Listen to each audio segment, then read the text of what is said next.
ആ കൂട്ടുകാരെ, ഇന്നത്തെ യാത്ര ഞാൻ എത്തിയിരിക്കുന്നത് നമ്മുടെ ആറാട്ടുപുഴയ്ക്ക് വടക്കല്ലേ?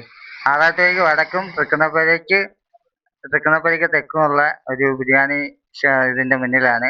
ഇവിടെ ബിരിയാണിക്ക് 120 രൂപയാണ് വില വരുന്നത്.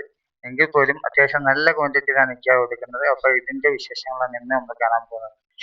ഇക്ക ഏകദേശം എത്ര മണിക്കാണ് ഇവിടെ വരുന്നത്? ഇവിടെ 11 മണി. നമ്മൾ ഇവിടെ തന്നെ താമസം ഇവിടെ തന്നെ. 11 മണിയാകുമ്പോൾ സാധനം വരും. ഏകദേശം എത്ര പേർക്ക് കഴിക്കാൻ പറ്റും? നമ്മൾ ഒരു ബിരിയാണി 2 പേർക്ക് സുഖമായിട്ട് ഒരുമാതിരി കഴിക്കുന്ന ആൾക്കാർക്ക് 2 പേർക്ക് കഴിക്കാനുള്ള നല്ല വറുത്ത് ഇതാക്കി നല്ല പീസ് 2 പീസ് ചെറുതാക്കിയപ്പോൾ നമ്മൾ 80 ഗ്രാമിനൊക്കെ എടുത്തപ്പോൾ 3 പീസ് വെച്ചായിരുന്നു കൊടുത്തത്. ഇപ്പൊ പീസ് ചെറുതായി പോയെന്ന് വലിയ പീസാക്കണം, ഒന്നായാലും മതി വലുതാക്കണം. അങ്ങനെ വലിയ പീസ് 120 ഗ്രാമിന്റെ ഈ 2 പീസ് വെച്ചാണ്.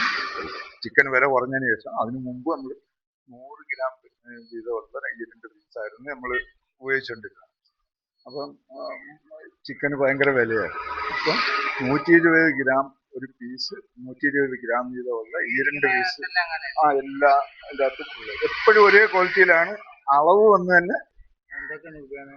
ബിരിയാണിയുടെ കൂടെ സലാഡ്, അച്ചാറ്, പിന്നെ ഇതൊക്കെ ഉണ്ട്. പിന്നെ ഇത് ഇവിടെ 11 മണിയാകുമ്പോൾ 11 ആകുമ്പോൾ 1 മണി 2 മണിയാകുമ്പം തീരും.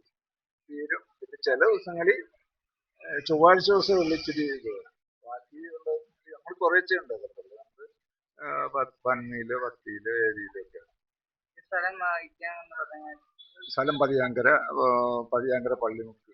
ആറാട്ടുപുഴയ്ക്ക് വടക്കും, ചെറുക്കുന്നപ്പുഴയ്ക്ക് തെക്ക്. ചെറുക്കുന്നപ്പുഴയ്ക്ക് തെക്കെന്ന് പറഞ്ഞാൽ ചെറുക്കുന്നപ്പുഴയിൽ നിന്ന് 1.5 കിലോമീറ്റർ തെക്കുവാണ്. ചെറുക്കുന്നപ്പുഴ ജംഗ്ഷനിൽ നിന്ന് 1.5 കിലോമീറ്റർ തെക്കുവാണ്. ആറാട്ടുപുഴയിൽ നിന്ന് 3 കിലോമീറ്റർ വടക്ക്.